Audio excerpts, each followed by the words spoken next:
Before marriage. लग्नाच्या आधी आपण कुठल्या गोष्टी डिस्कस केल्या पाहिजेत एकमेकांच्या बरोबर. मी फॅमिलीबद्दल बोलत नाही आहे. या गोष्टी डिस्कस करणं खूप महत्त्वाचं असतं, कारण पुढचे जे आपल्या या पर्सनल लाईफ किंवा मॅरेज ॲज अ करिअर पुढची 40, 50, 60, 70 वर्ष जे आपल्याला घालवायचे एकत्र किंवा 80, 90सुद्धा, ती आपली सुखकारी व्हावीत, ती सुखदायक व्हावीत, ती शांतपणे आपल्याला काढता यावीत. म्हणून हे सुरुवातीचा थोडासा होमवर्क करा असं म्हणता येईल आपल्याला. होमवर्क याच्यामध्ये बऱ्याच गोष्टी क्लिअर होतात. याच्यामध्ये बऱ्याचशे जे काय म्हणतात त्याला, विस्कटलेली घडी म्हणता येणार नाही, पण जे थोडेसे क्रीजेस आहेत शर्टवर ते सगळे प्लेन होतात आणि then you will be ready for the future. पहिली गोष्ट डिस्कस करायची ती म्हणजे nature of the careers after marriage. Single, lead, alternator, parallel, complement. Nature of the careers after marriage. पहिली गोष्ट डिस्कस करायची ते म्हणजे nature of the careers after marriage. लग्नानंतरच्या आपल्या करिअरची वाटचाल कशी असेल दोघांच्या. पण मी दोघांबद्दल बोलतो आहे. याच्यामध्ये जर एक पार्टनर काम करत नसेल तर तरी पण हे सेमच लागू होतात, कारण दुसरा पार्टनर कामच नाही करत आहे किंवा ऑफिसमध्ये काम करत नाही, घरामध्ये काम करतो आहे. So career for her or him is married life. तर हे बेसिकली नेचर, लग्नानंतर आपण दोघांचं करिअर कसं असेल हे डिस्कस करणं लग्नाच्या आधी खूप महत्त्वाचं ठरतं, कारण 4-5 ऑप्शन याच्यामध्ये आहेत, खाली दिसत आहेत. सिंगल करिअर म्हणजे पार्टनरपैकी एकच काम करतो आहे आणि दुसरा कुटुंबाची जबाबदारी सांभाळतो आहे. हे आपल्याला क्लॅरिटी आहे की पैसा कमावणं बेसिकली बाहेर जाऊन हे एका पार्टनरचं काम आहे. दुसरा पार्टनर हा कौटुंबिक आणि सामाजिक आणि मुलांची वगैरे नातेवाईकांची, पालकांची, या सगळ्यांची जबाबदारी तो घेईल किंवा ती घेईल. दुसरा जो आहे तो लीड.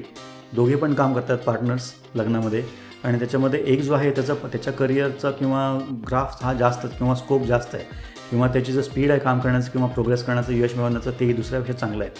मग अशावेळी हा जो पहिला पार्टनर जो डॉमिनंट आहे प्रोफेशन वाईज किंवा पैसा कमावण्याच्या बाबतीत, he can take a lead. तो लीड घेऊ शकतो आणि दुसरा सपोर्टिंग रोलमध्ये जाऊ शकतो. हे पण पॉसिबल आहे. तिसरे जे आहे ते अल्टरनेटर्स. समजा लग्नानंतर दोन्ही पार्टनर्स खूप चांगलं काम करत आहेत, बोथ आर क्वालिफाईड, त्यांची अर्निंग कॅपॅसिटी चांगली आहे आणि दोघांचे ॲम्बिशियस पण आहेत, काम करण्याची पद्धत पण चांगली आहे, ऑफिसमध्ये पण त्यांना यश चांगलं मिळतं आहे. तर हे अल्टरनेट करू शकतात की दोन्ही गोष्टी 1-2 वर्षासाठी, 3 वर्षासाठी, डिपेंडिंग ऑन द रोल या पार्टनरचे रोल ऑफिसमधले जे आहेत त्यानुसार, किंवा कामाचे जे गरज असेल ऑफिसमधले त्याच्यानुसार एक पार्टनर 1-2 वर्ष लीड घेऊ शकतो, त्यानंतर दुसरा पार्टनर 1-2 वर्ष लीड घेऊ शकतो. हे एकाने लीड घेतल्यानंतर दुसरा जो आहे तो थोडा सपोर्टिंग मोडमध्ये जातो.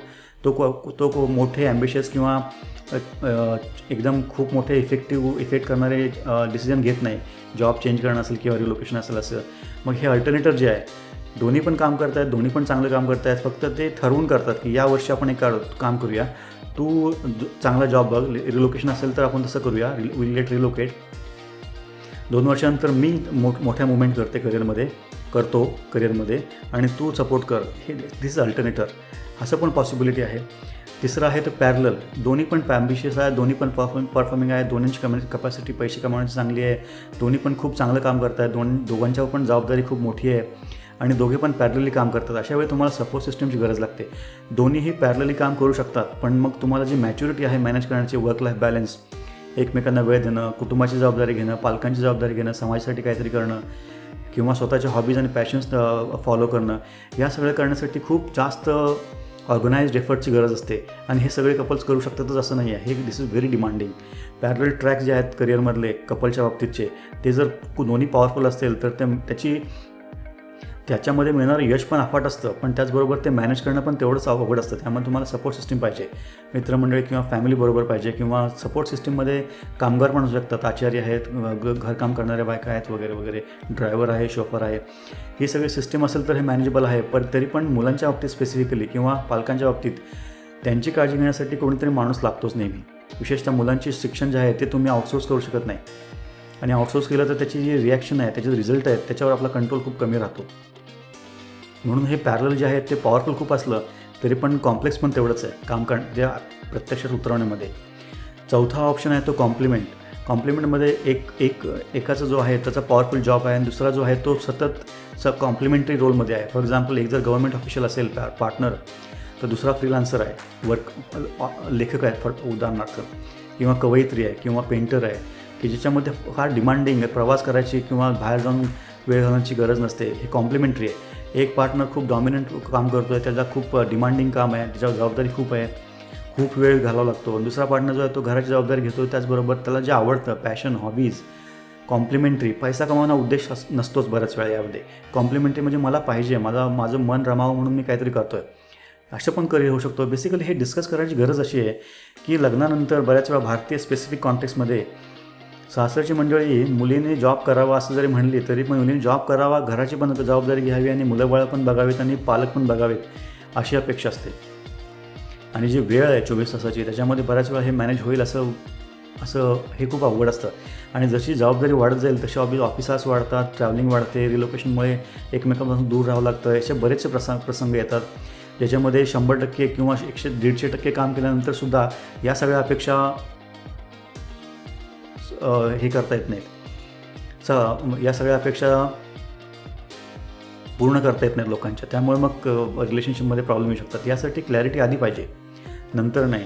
आणि अपेक्षा पण अशाच पाहिजेत की समजा एखादी स्पेसिफिकली इंडियन कॉन्टेक्समध्ये मी महिलांचीच बाजू घेतो आहे किंवा यांचीच बाजू घेतो असं नाही आहे, पण प्रत्यक्षात जर एखादी महिला पार्टनर लग्नामध्ये बायको ही एका कपलमध्ये एक बायको जी आहे ती कुठेतरी IT मध्ये काम करते आणि तिला 14-12 तास काम करावं लागतं आहे प्रोजेक्टमध्ये, इमेन्स प्रेशर आहे आणि वर्किंग आवर्स जे आहेत ते अमेरिकेमध्ये आणि युरोपमध्ये बेरात्री काम करावं लागतं घरून किंवा ऑफिसमधून. तर तिच्याकडून अशा अपेक्षा ठेवणं की ती आल्यानंतर स्वयंपाक करेल, मुलांची काळजी घेईल, पालकांची काळजी घेईल, बाजारहाट करेल, पाहुण्यांच्या लग्नामध्ये सहभागी होईल, वीकडेजमध्ये रजा काढून गावी येईल वगैरे, अशा गोष्टी ज्या आहेत त्या अपेक्षा करणं थोडं चुकीचं असतं. म्हणून हे सगळं डिस्कशन आधी पाहिजे.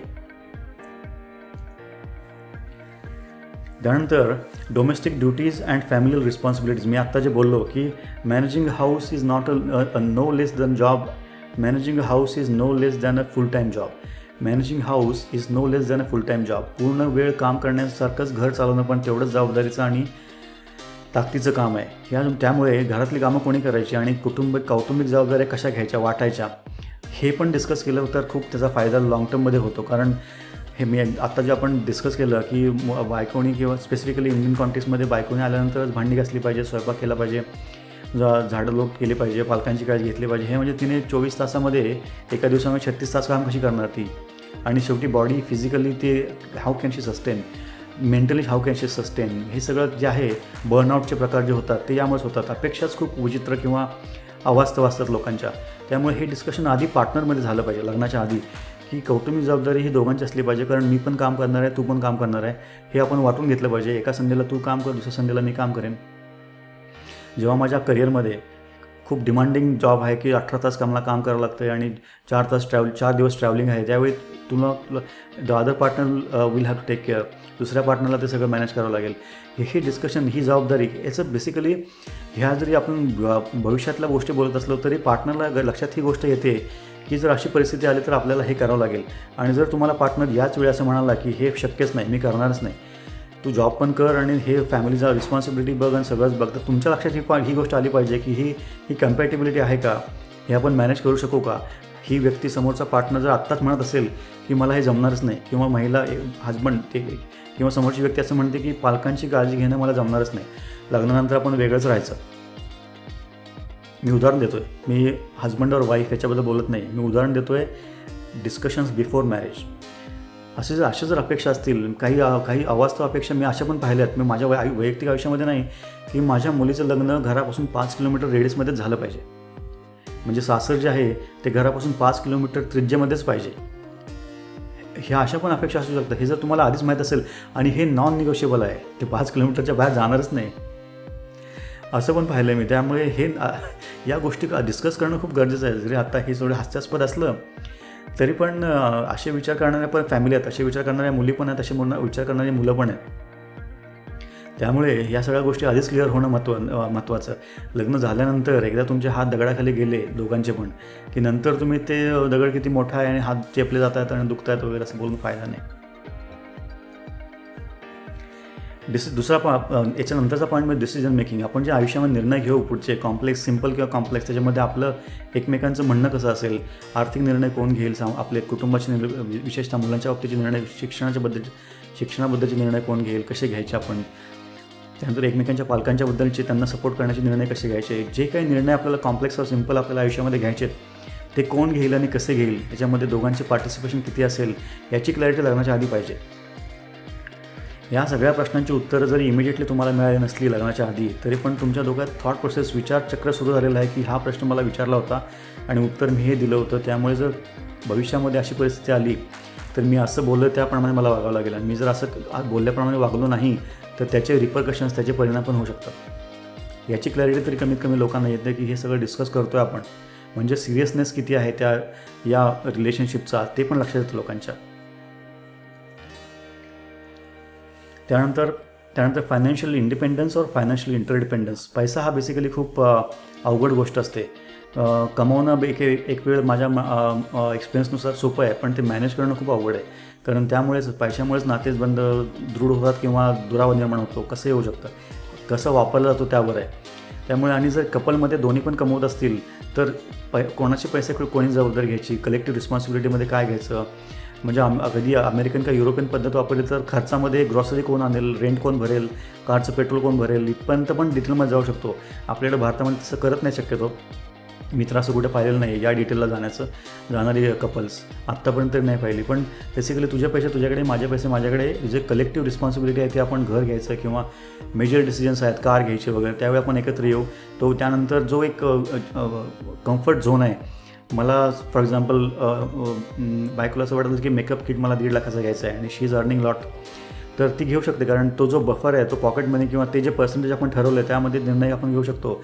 दुसरं जर कॉमन ट्रॅव्हल असेल, विकली इयरली हॉलिडेज असतील किंवा मुलांसाठी काहीतरी करायचं असेल, बेसिकली अंडरस्टँड हे करायचं की पैसा, त्याची जबाबदारी कोण घेईल आणि डिसिजन मेकिंग कशी असेल.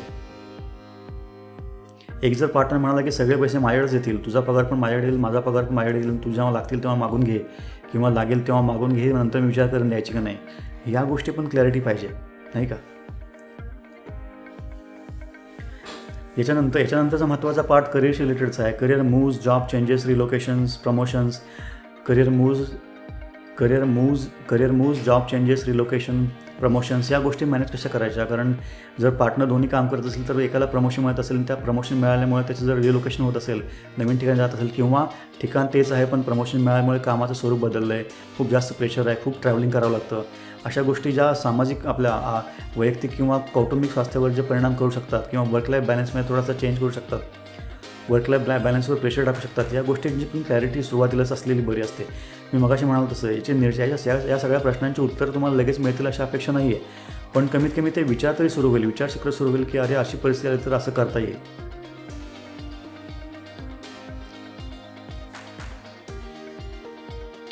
यानंतरचा महत्त्वाचा पार्ट म्हणजे याच्या आधीच्या आपण गोष्टी पाहिल्या त्या थोड्या टॅक्टिकल होत्या, म्हणजे डे टू डे दैनंदिन जीवनामध्ये घडणाऱ्या गोष्टी होत्या. ही जी गोष्ट आहे व्हॅल्यूज, बाउंड्रीज अँड फिअर्स, ही खूप महत्त्वाची आहे. कारण व्हॅल्यूज स्वतः आपण, आपली विचारसरणी काय आहे, आपलं कौटुंबिक पार्श्वभूमी काय आहे, आपला कोणत्या गोष्टींवर विश्वास आहे, आपली बाउंड्रीज काय आहेत, आपल्या फिजिकल किंवा मानसिक मर्यादा काय आहेत हे आपल्याला माहिती असतं बऱ्यापैकी. आपल्याला कोणत्या गोष्टीची भीती वाटते हे पण माहिती असतं, पण या गोष्टी शेअर करता आल्या पाहिजेत एकमेकांशी. कारण ह्या व्हॅल्यूज, बाउंड्रीज अँड फिअर्स ह्या मॅच होणं खूप गरजेचं असतं. कारण उदाहरण द्यायचं झालं तर व्हॅल्यूज म्हणजे फॅमिली व्हॅल्यू असेल, ऑनेस्टी ऑर ट्रूथ, किंवा नो करप्शन, किंवा फॅमिली मोस्ट इम्पॉर्टंट, अशा गोष्टी असतील तर मग ती समोरची व्यक्ती जी आहे पार्टनर होणारी, तिला पण ह्या गोष्टींचं किती महत्त्व आहे, ती प्रामाणिकपणा. उदाहरण द्यायचं झालं तर एका शिक्षकाची मुलगी, असं न बोलता अशा कुटुंबातली मुलगी किंवा मुलगा ज्यांच्याकडे सत्य बोललं जातं किंवा त्यांना कधी आयुष्यात खोटं बोलायची गरज लागली नाही, सामान्य मध्यमवर्गीय गृहस्थ किंवा गृहिणी किंवा मुलं ज्यांनी कधीही चक्केपंजे किंवा दुनियादारी बघितली नाही किंवा केली पण नाही, माहिती आहे पण केली नाही, आणि जो पार्टनर आहे तो एकदम गुंड प्रवृत्ती तसल्या फॅमिलीमधून येतो आणि त्यांच्याकडे येणं प्रकारेनं सामदाम दंडभेद अशा प्रकारे सगळं चालतं, पळवापळवी, किंवा मी I am just giving example. हे जे मिसमॅच आहेत ना ते अंडरस्टँड करण्यासाठी. तर हे दोघेही पार्टनर एकमेकांना जरी आवडत असतील तरी पण हे लक्षात आलं पाहिजे की व्हॅल्यूज आपल्या वेगळे आहेत. उद्या लग्न झाल्यानंतर जेव्हा एखादा प्रसंग समोर येईल तेव्हा या दोघांच्या रिॲक्शन अपोजिट असणार आहेत. त्या प्रसंगावर रिस्पॉन्स काय द्यायचा हे या दोघांचे मतं खूप वेगळे असणार आहेत. तर मग त्यावेळी कोण पुढे जाणार, कोण मागे राहणार, जो मागे राहील त्याला किती त्रास होईल, जो पुढे जाईल तर त्याला किती, मग त्याचा रिपरकशन्स काय, या सगळ्या गोष्टी पुढच्या आहेत. त्यामुळे व्हॅल्यूज, आपण बेसिक ह्युमन कॅरेक्टर जे आहे आपलं ते काय आहे, त्याची फ्रिक्वेन्सी मॅच होते का, बाउंड्रीजमध्ये आपण लिमिट असतं, आर्थिक किंवा सामाजिक किंवा काय गोष्टी आपण करू शकतो, काय गोष्टी आपण करू शकत नाहीत. याचे पण काही वेळा असं होतं की खूप श्रीमंत घरातला एक पार्टनर असतो आणि खूप गरीब घरातली एक पार्टनर असते. तर त्या श्रीमंत घरी गेल्यानंतर किंवा गरीब घरी आल्यानंतर तिथले जे राहणसहान असते, तिथले जे संबंध असतात, तिथे जे गोष्टी कराव्या लागतात त्या आपण ज्या आधी करतो त्याचप्रमाणे केलं तर खूप अवघड होतं. कारण हाय सोसायटीमध्ये ड्रिंकिंग असेल, सोशलायझिंग असेल, शॉर्ट ड्रेसेस असतील. मी उदाहरण देतो आहे, I am not saying it is wrong or right, तो प्रश्न नाहीच आहे, मी फक्त उदाहरण देतो आहे. असं जर राहणीमान असेल, अचानक तुम्ही जर चेंज झालं आणि तिकडे हे सगळं चालत नसेल, मग तुम्ही मॅनेज कसं करणार? तुमची रिॲक्शन काय असेल? मग त्याच्यातून जे येणारे ताणतणाव आहेत त्याच्या पुढे काय करायचं? त्याची रिस्पॉन्सिबिलिटी कोण घेणार?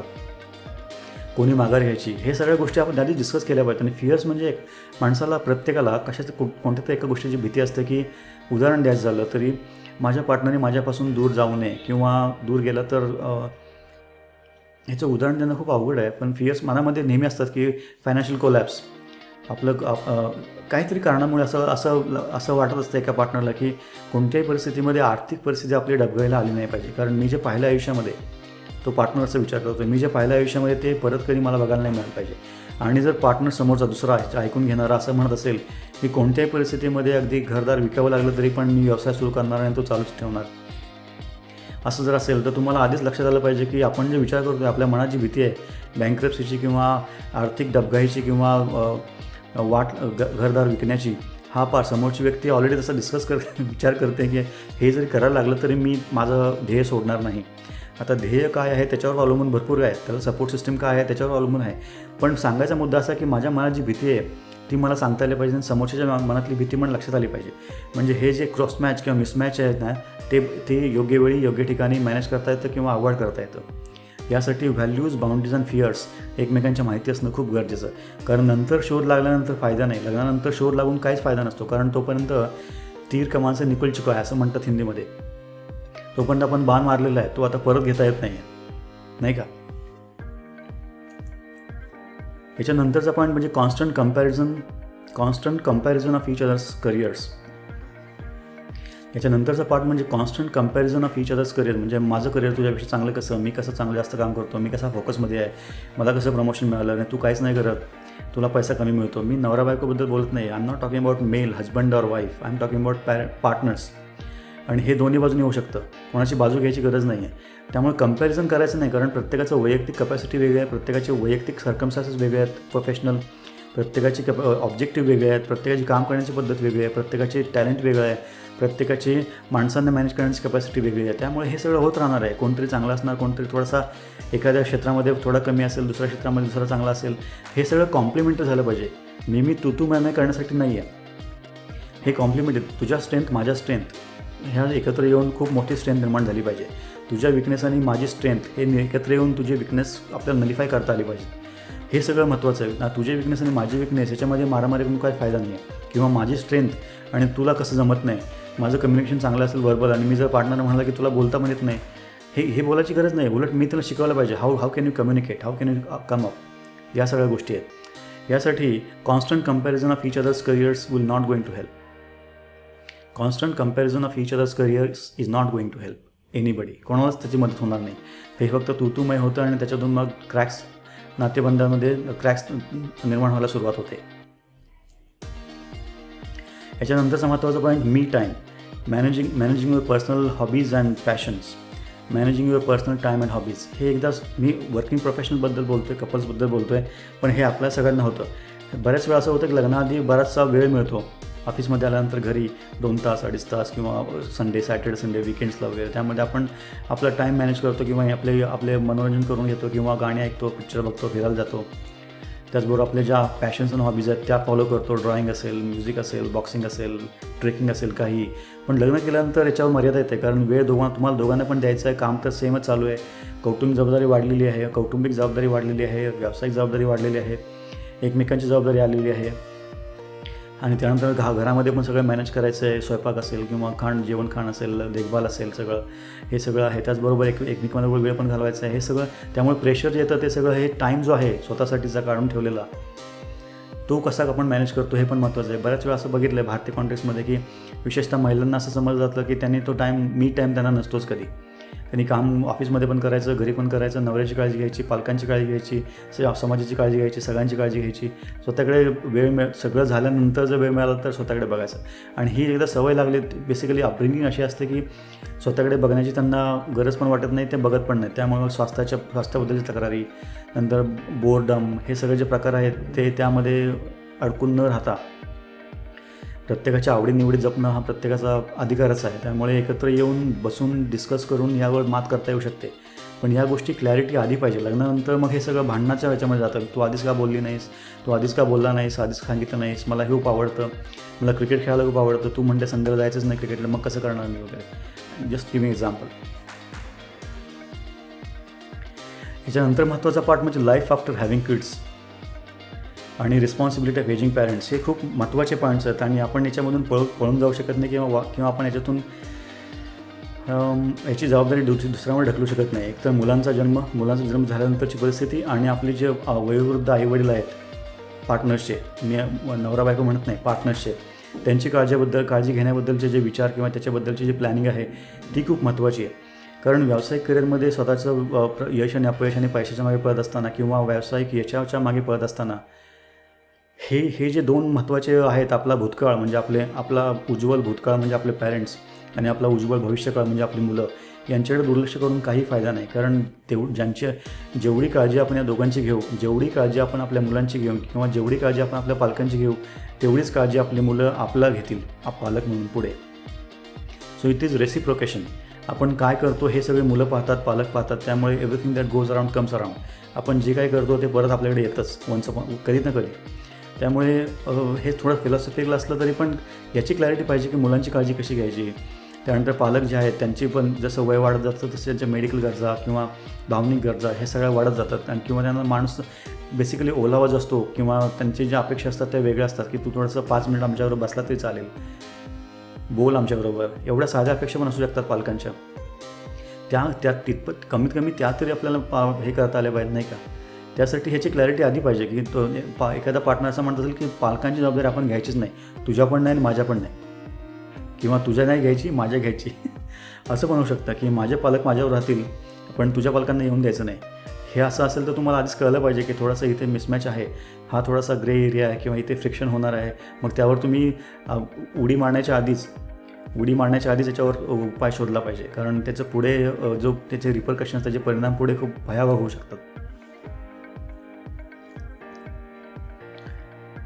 त्यानंतर हे झालं मुलांबद्दल आणि पालकांबद्दल. Flexibility and openness to discuss mid life crisis situations.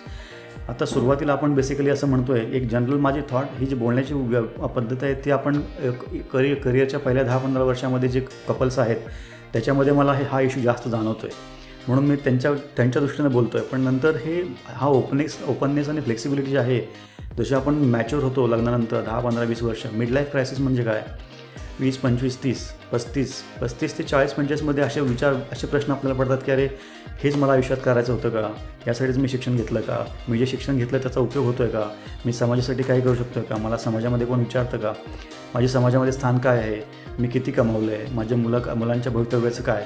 हे जे एक्सिस्टेन्शियल किंवा अस्तित्वाचे प्रश्न जेव्हा यायला लागतात माणसाच्या मनामध्ये तेव्हा ते मिड लाईफ क्रायसिसमध्ये आपण असं म्हणते एक ॲनालिसिस असते 15-20 वर्षानंतर. पहिल्या फ्लोमध्ये करिअर सुरू झाल्यानंतर तर पैशाच्या फ्लोमध्ये सगळे आपण 5-10 वर्ष काम करत राहतो, पैसा कमवायचा आहे कुठल्या परिस्थितीमध्ये, त्यामुळे बाकीचे विचार आपल्या मनात येत नाही शक्यतो. पण एक ठराविक सेटलमेंट झाल्यानंतर, एक ठराविक वेळानंतर 35-40 वर्षानंतर असे प्रश्न यायला लागतात की आपलं एज्युकेशन काय, आपलं बॅकग्राऊंड काय, आपण करतो आहे काय, आणि आपल्याला आयुष्यभर हेच करायचं आहे का, आणि जर आपण आयुष्यभर हेच केलं तर मग पुढे काय, आपलं नाव कसं होईल, आपल्या समाजामध्ये आपलं नाव कसं होईल, आपल्या गावी आपल्याला कसं ओळखतील, आपली मुलं आपल्यापासून काय शिकतील, आपण काय करून ठेवलं आहे, लेगसी. हे सगळे जे मिड लाईफ क्रायसिस आहेत त्याच्याबद्दल पण ओपननेस पाहिजे डिस्कस करण्याचा. कारण बऱ्याच वेळा असं पाहिलं मी की हे जेव्हा एक पार्टनर जेव्हा असं बोलायला लागतो काहीतरी, दुसरा पार्टनर म्हणतो तुम्हाला वेड लागले किंवा विनाशकाली विपरीत बुद्धी, असं तुमचं काहीतरी चाललं आहे, म्हणजे उडवाउडवी बेसिकली. यू आर नॉट ते एक पार्टनर विचार नाही करत आहे की हा सगळं का बोलतो आहे किंवा हे सगळं ही का बोलते, याच्यामागचे कारणं काय आहेत. तेवढं ओपननेस पाहिजे आणि तेवढी फ्लेक्सिबिलिटी पाहिजे की हे प्रश्न आत्ता पडायचे कारण काय आहे, याच्यावर मार्ग काय काढता येईल. कारण याच्यानंतर मी असं बरंच पाहिलं की हे मिड लाईफ क्रायसिसनंतर कपल जर खूप समंजस असेल तर खूप चांगले प्रकारे त्यांनी करिअर घडवलेले पाहिलेत. की मिड लाईफ क्रायसिसमध्ये समजा एक पार्टनर म्हणतो की मला काहीतरी सामाजिक कार्य करायचं आहे किंवा मला माझी पॅशन आणि हॉबी फॉलो करायची आहे. दुसरा पार्टनर म्हणतो ठीक आहे, थोडं 6 महिने ते विचार करतात आणि ते हळूहळू एक पार्टनर करिअरचा ताबा घेतो, पैशाचा वगैरे, दुसरा पार्टनर फॅमिलीचा ताबा घेतो आणि त्याचे पॅशन्स फॉलो करतो. ट्रेकिंग असेल, पेंटिंग असेल, पर्यावरण असेल, काही असू शकतं, असंही होऊ शकतं. त्यामुळे openness and flexibility to discuss mid life crisis is very important. कारण त्यावेळी 10-15 वर्ष आपण एकत्र राहिल्यानंतर, लग्नानंतर, त्यावेळी तुमच्याकडे तुम्ही ते इव्हॅल्युएट करू शकत नाही की अरे हिला सांगून फायदा आहे का नाही, की ह्याला सांगून फायदा आहे की नाही, त्याला समजेल का, तिला समजेल का, ती काय म्हणेल वगैरे असं सगळं. तर ह्या सगळ्या गोष्टी लग्नाच्या आधी डिस्कस झाल्या पाहिजेत. मग सांगण्याचा मुद्दा हा आहे की हे जर तुम्ही आधी केलं, preemptive action, proactive approach to career mapping, to map whether the partner is correct or not, to map whether the marriage can be smooth or not. That is why career mapping, and this is why this is Career Driving School.